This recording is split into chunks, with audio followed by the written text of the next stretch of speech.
Salut les amis, j'espère que vous allez bien. Pour ma part, ça va, alhamdoulilah. On ne compte plus le nombre de chefs d'État et d'autres hautes personnalités politiques ayant passé l'arme à gauche avant l'heure. Serait-il exagéré de dire que l'Afrique s'illustre particulièrement par l'assassinat d'hommes d'État? Sans doute, mais force est de constater que son histoire regorge de faits sanglants. Et voici les amis, 11 chefs d'État africains assassinés au pouvoir. Allez, let's go. Thomas Sankara. Thomas Sankara est mort à l'âge de 37 ans le 15 octobre 1987. Son assassinat a été mis en œuvre par un commando de militaires lors d'un coup d'État qui a porté son ancien ami Blaise Compaoré au pouvoir. C'est lui qui a renommé la Haute-Volta à son nom actuel. Le Burkina Faso a dirigé son pays du 4 août 1984 jusqu'à sa mort. Ahmed Abdallah. Comme pour la plupart des hommes politiques assassinés, la mort d'Ahmed Abdallah reste assez floue. L'ancien président comorien aurait été exécuté par des mercenaires. À la mort d'Ahmed Abdallah, sa famille reçoit un important héritage qui a fait polémique dans un pays miné par la corruption. Bob Denard, un mercenaire français impliqué dans de nombreux coups d'État en Afrique, est soupçonné d'être l'auteur de cet assassinat. Mais aucune action n'a été possible contre lui en justice. Il est ressorti blanc comme neige de cette affaire. Samuel Kanyede.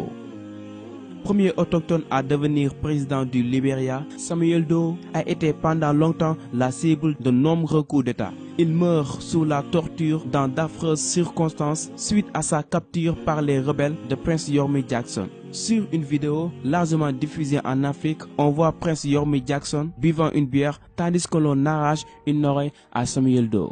Puis, on expose le corps nu du président défunt dans les rues de la capitale du pays. La communauté internationale est choquée. Mohamed Boudiaf. Impossible d'évoquer le nom de cet homme politique algérien sans se rappeler de son assassinat qui s'est déroulé de manière particulièrement froide. L'homme qui a dirigé l'Algérie à partir du 16 janvier 1992 a été tué 5 mois plus tard lors d'une conférence qu'il tenait dans la ville d'Annaba au nord-est du pays. Au cours de cette conférence, un sous-lieutenant du groupe d'intervention spéciale jette une grenade pour faire diversion puis tire à bout portant le président. Même si la piste du complot mettant en cause des généraux de l'armée est avancée, le doute plane toujours sur les réelles motivations de l'assassinat. Melchior Ndadaye.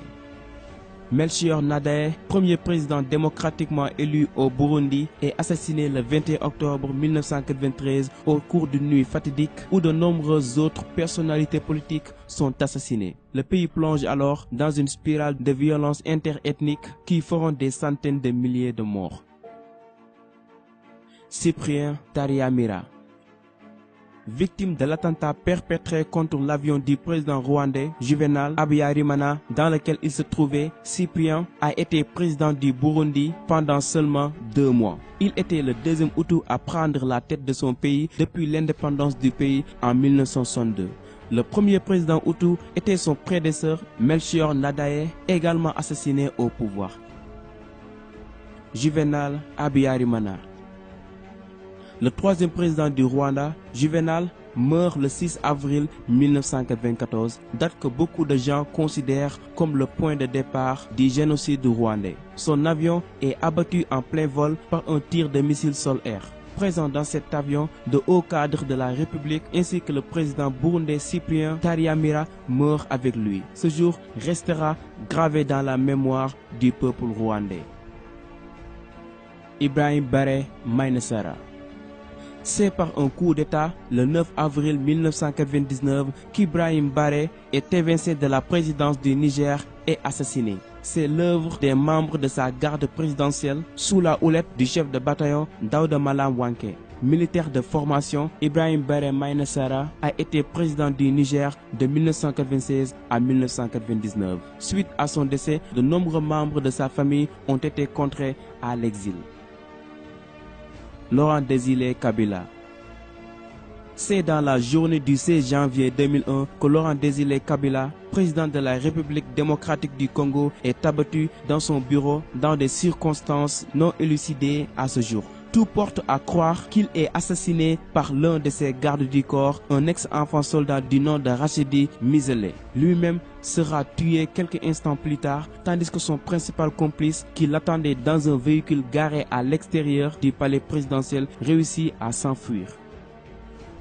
João Bernardo Vieira, l'ex-chef d'État de la Guinée-Bissau, est tué par un commando d'hommes armés dans sa résidence le 2 mars 2009, peu après un attentat à la bombe. L'assassinat du président est alors revendiqué par des hauts gradés militaires du pays. Mais d'après les suites de l'affaire, les trafiquants de drogue colombiens auraient joué un rôle dans cet événement tragique.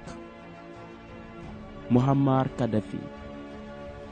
On se souvient encore de cette révolte populaire qui a conduit à la chute du régime de Muammar Kadhafi. Confronté à la prise de Tripoli par les rebelles en août 2011, le guide libyen fuit la capitale. Le 20 octobre 2011, dans les environs de Sirte, celui qui a dirigé la Libye pendant près de 42 ans est capturé, lynché et tué. Des vidéos d'une extrême violence font alors le tour du monde.